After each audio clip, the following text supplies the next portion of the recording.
So we're caught up in drama.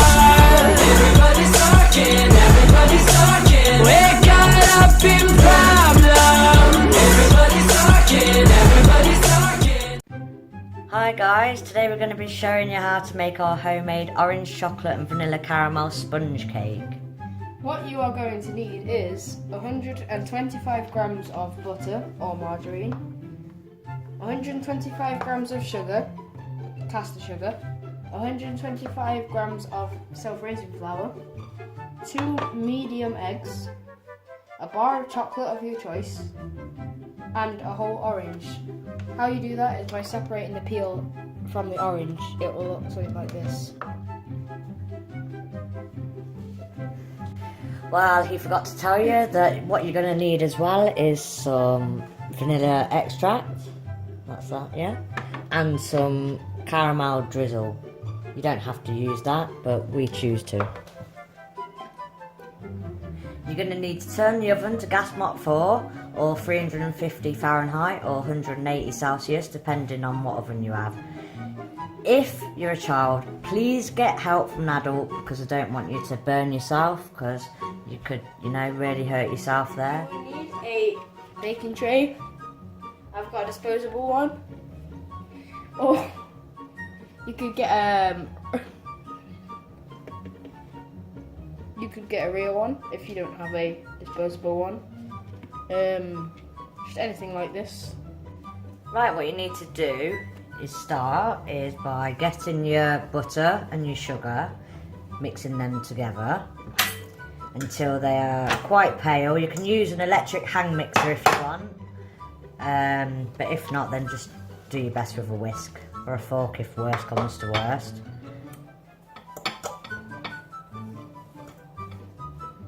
Worst has came to worst, we've got a fork, so it should look like something like this, like some sort of icing cream looking thing.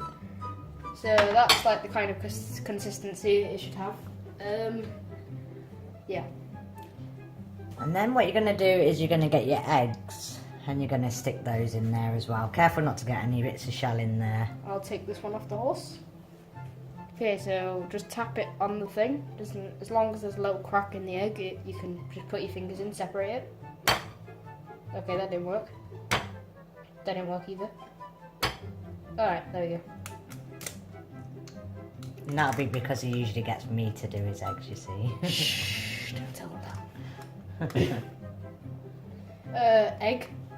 Egg number 1. Now we need another egg. Thank you very much. Don't copy me. That horse can have his egg back. Okay, egg number 2. Egg.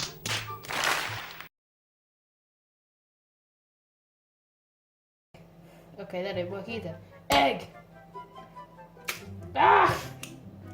Don't do that either. Oh, well done. That's it, and then you'll beat those eggs together. Mix it all in. That's it. Now what you're gonna want to do, you should have this like smooth, thin, eggy thingy. Consistency. Yeah, and consistency, big words. Now you want to add some vanilla, like 1 lid, or something small, about that size. Oh, okay. Just pour it over the bowl, just in case you miss, and then pour that in there. Oops, I think it went in the orange peel. That shouldn't matter anyway, since it's going in there anyway. Now you will need the caramel thingy. Pour that in there. Huh. 1 sec, I need assistance. Okay, I got assistance. Try and get this out. This should work well. So you get all your caramel, mix it together. Stir it all into the bowl, whatever the word is for this. So just do that. Put it in the bowl. And then get your fork and mix it in. Oh, or whisk. Right, the next step will be to sift the flour in with the mixture. We obviously haven't got a big sieve, but a bigger sieve would probably be better, obviously, for obvious reasons. But yes, Find a better way to pour it in as well, since this isn't working. it is a couple of a man-hand job, really, to do this. Boy and woman. Yeah, just tap the side and it should all come out nice and thin and stuff. There shouldn't be many lumps either, unless they're like no big lumps of flour. It should just be all little bits. It should look a bit like sugar, but flour. So now that that's all in there, yep, that's in there. Now everything's in there. Now you get your whisk/fork. We can't afford a whisk. We probably can, but not yet. Now you get your fork and mix it in, or whisk, without throwing the flour in the chocolate. Mix it all together. If it's not at a dropping consistency, then add a little bit of milk. After it's all mixed in, then that's when you can add all your chocolate chips and bits that you little bits what you want to put in it. Your orange, in our case. We've got quite a lot of chocolate chips, so we can like eat some. You don't want to use too many. Okay, that's enough for that, and then I'll eat the rest. No, not really. Just pour them in. Don't want too many, that should do. And it will be very nice because when it's in the oven, it will melt the chocolate and it will be like really nice. So just keep mixing this. Once that is mixed in, you should get your orange peel. It doesn't taste nice at the moment, but once it's cooked, it will taste very nice. I want to just tip that in there. And that should do it. Mix it all together. And once this is mixed in, then you add your actual orange. If you get a knife and you press it in here and then squeeze the orange, the juice will come out a lot better. Watch out to make sure no seeds get in there, otherwise you might have a seed in your cake. So you're just there, in the middle. No, you got your knife backwards. I've got it backwards. Don't listen to me. And upside down. And upside down.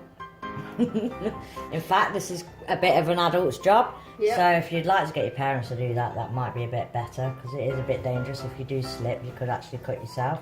Yeah, but with what a you butter do knife. is you just put the end of it, if you can see it there, you put the back end of the knife and the bottom down against the orange like that, and then you just squeeze your orange And around it drips off the end and of it the drips knife. all of the lovely juice out of it. You can also do this with lemons as well. I wouldn't put too much in there though, because the rest of it's going to be used later on.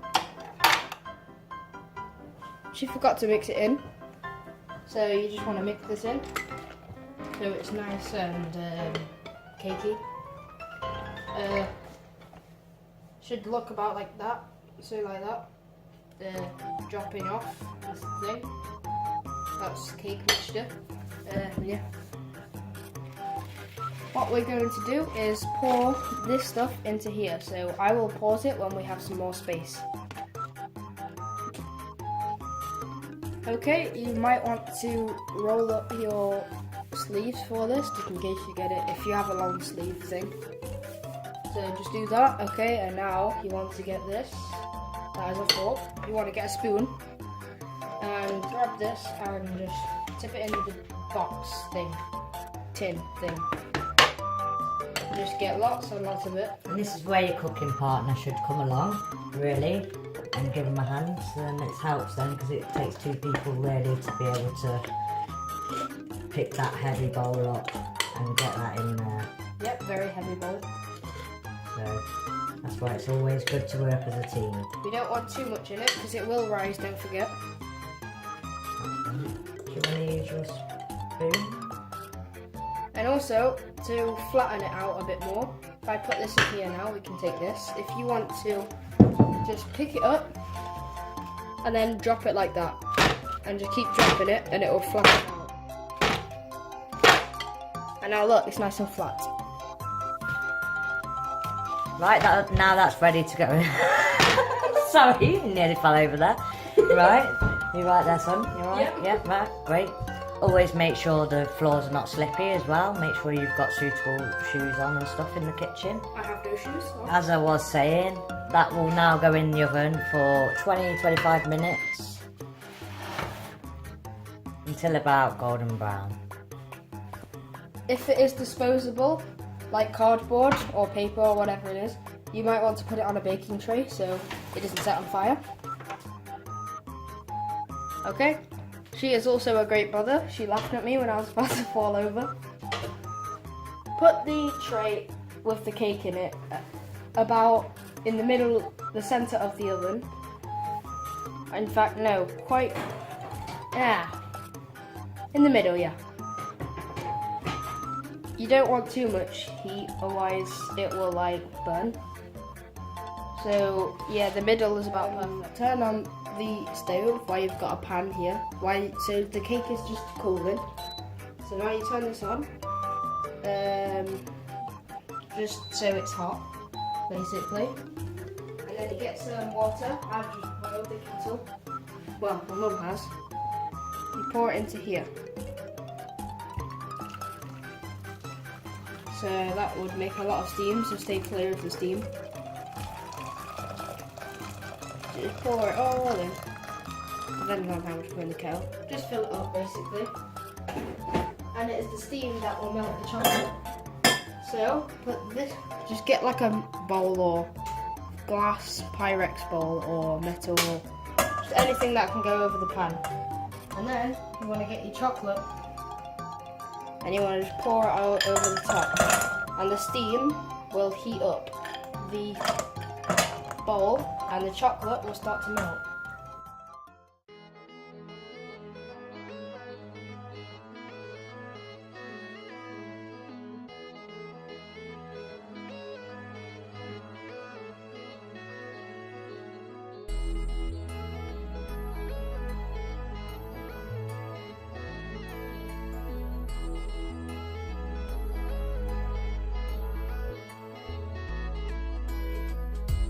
Alright, now that is about done, if you just want to turn off this cooker, remove this pan off the hot stove and make sure you do not touch this because this will burn you. Right. Now the chocolate needs to be poured over the top. See you in the next set. We have overdone it a little bit, but it's not actually that much overdone. It's the insides. As you can see in the inside, it's perfect. But it's because this oven's a bit strange. What I need to do now is pour all the chocolate over the top. If you get help from your friend, then it's easier.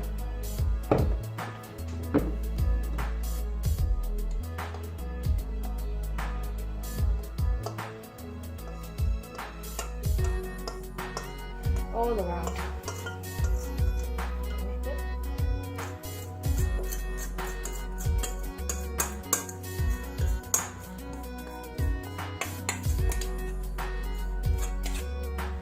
Go. Just spread that everywhere. And now that should be good. If you wanted to now decorate it,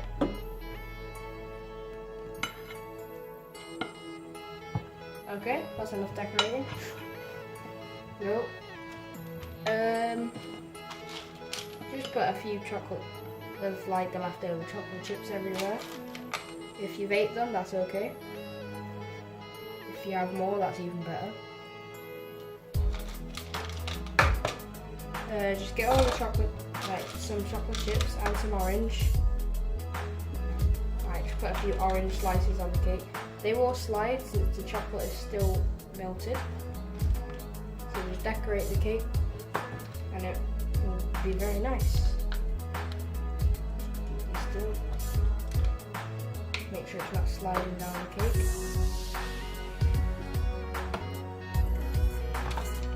And then just pour the leftovers over the top. And there is your cake. With the chocolate, just drizzle that over, and then that's it. Chocolate cake with orange and caramel. put it in the fridge and the chocolate would harden a little bit. Look that the cake is done. All that's left is to cut it and then put it on the plate. So now we can cut it. Ask an adult to help you with this since the knife is sharp. The chocolate should be solid around the edges.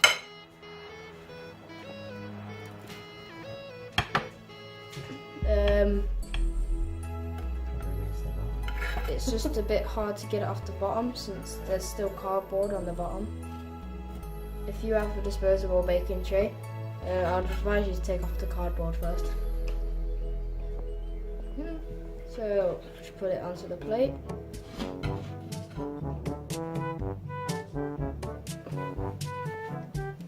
Wow. And then look at the inside.